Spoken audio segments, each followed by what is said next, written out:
घेऊन येऊन दे, त्याला काय घेऊन यायचं देऊन दे. मी बाजार मारायला तयार आहे तुमच्यासाठी. फक्त तुम्हाला सांगितलं तेवढं तुम्ही करा. आजपासून पुन्हा तुम्हाला आता शेवटची विनंती, इतक्या स्पीडने गाड्या काढा, ग्राउंडला नेऊन लावा की मराठ्याचा गर्व वाटला पाहिजे. मराठ्याला किंवा पोरा असा होता असे. तिथं कुठं तरी जवळच आझाद मैदानच्या बाजूला कुठं मला माहित नाही, कॉर्नरच का क्रॉस नाव असे ठेवतात पत्के जाऊन. एकदा कॉर्नर म्हणतात, एकदा क्रॉस म्हणतात, एकदा काही म्हणतात. हात लांब नाव ते घेता येणार आणि फेता येणार. जर क्रॉस मैदान आहे कुठंतरी, तिथं गाड्या नेऊन लावा, झोपा. जिथं जिथं मैदान असते तिथं लावा. कमी पडलं तर सरकार आणि पोलीस म्हणलेत की आम्ही आणखीन मैदान उघडं करून देतो. मग आता तुम्ही गपचिप मला उद्या ऐकायला सुद्धा नाही आलं पाहिजे. हा, आज रात्रीतून उद्या नाही तर बाबा मी पोराच्या टीम पाठवीन आणि तो बापाला नाही यायला गावाकडे फोन कर, नाही या तेलिंदरला तिकडे घेऊन जा म्हणून एक पक्षाची अवलादी बोलावं लागलं. तुमच्या बुद्ध्या जर ठेप्याला असल्या तर समजून घ्या मला किती वेदना असते, मला किती त्रास असेल या उपोषणाचा.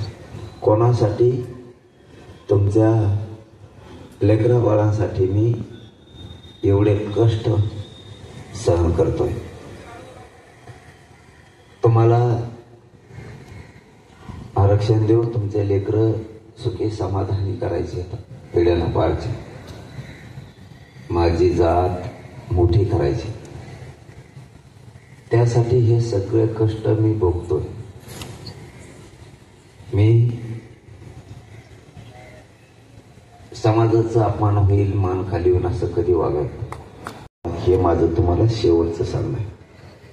आणि तुम्ही सुद्धा मैदानावर झोपा, हे सुद्धा माझं तुम्हाला शेवटचं सांगणं आहे. आपल्याला न्यायदेवतेचं, न्यायालयाचं नियमाचं पालन करायचं आहे.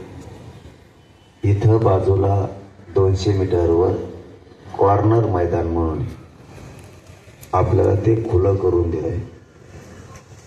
जेवढ्या गाड्या मुंबईभरात,